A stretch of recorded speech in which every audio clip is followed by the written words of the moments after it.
স্থলে আমরা সংকল্প করেছি অন্তত 25,000 গীতা বিতরণ করা। So we all need you. Just 25,000 Bhagavad Gita. Easy.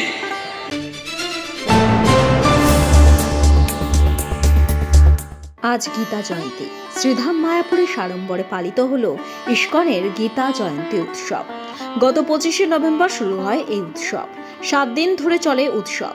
উৎসব উপলক্ষে প্রতিদিন মন্দিরে অনুষ্ঠিত হয়েছে শাস্ত্র আলোচনা, গীতার বক্তব্যে জীবন দর্শন নিয়ে সেমিনার, শোভাযাত্রা এবং ভক্তিমূলক পরিবেশনা।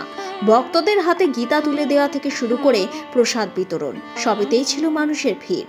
সংগঠকদের দাবি, এই আয়োজনে বাংলার বাইরে থেকেও বহু মানুষ এসেছেন। বিশেষ করে বিদেশি ভক্তরা সক্রিয়ভাবে অংশ নিয়েছেন ধর্মীয় প্রার্থনা ও গীতা পাঠে। আজ 1 ডিসেম্বর ভোর থেকে ইস্কন মন্দির চত্বর জুড়ে ভক্তদের ঢল। দেশ বিদেশের হাজার হাজার ভক্ত, সন্ন্যাসী ও অনুরাগীর উপস্থিতিতে এবছরও মহা সমারোহে পালিত হয় গীতা পাঠ, কীর্তন ও নানা ধর্মীয় আচার। গীতা জয়ন্তীকে কেন্দ্র করে মায়াপুরে এদিন বিশেষ ধর্মসভা ও ভগবান শ্রীকৃষ্ণের আরাধনায় অনুষ্ঠিত হয় সমাপনী কীর্তন, পাদুকা পর্ব থেকে প্রসাদ বিতরণ। সব মিলিয়ে মায়াপুর আজও উৎসবের রঙে রঙিন।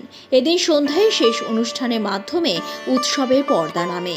ইস্কন হেডকোয়ার্টার শ্রীধাম মায়াপুরে গীতা জয়ন্তী মহা মহোৎসব 7 দিন ব্যাপী পালন করা হচ্ছে।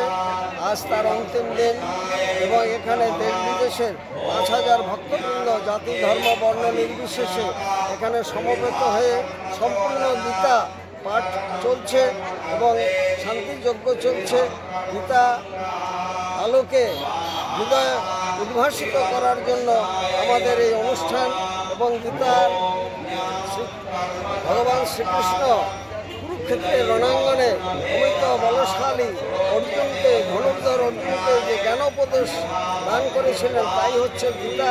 সেই ঐতিহ্য মেনে এই উৎসব পালন করা হচ্ছে এবং নিজের আত্মমুক্তি এবং জগৎ কল্যাণের জন্য সমস্ত মানুষের এই গীতা পাঠ করা অবশ্য কর্তব্য এবং গীতার জ্ঞানালোকে হৃদয় উদ্ভাসিত হোক এবং ঘরে ঘরে গীতা পাঠ হোক এবং গীতা মানুষের হৃদয়ে প্রবেশ করুক, এই আবেদন রাখছি। রসিক গৌরাঙ্গ দাস, ইস্কন মায়াপুর, জনসংযোগ আধিকারিক, নদিয়া।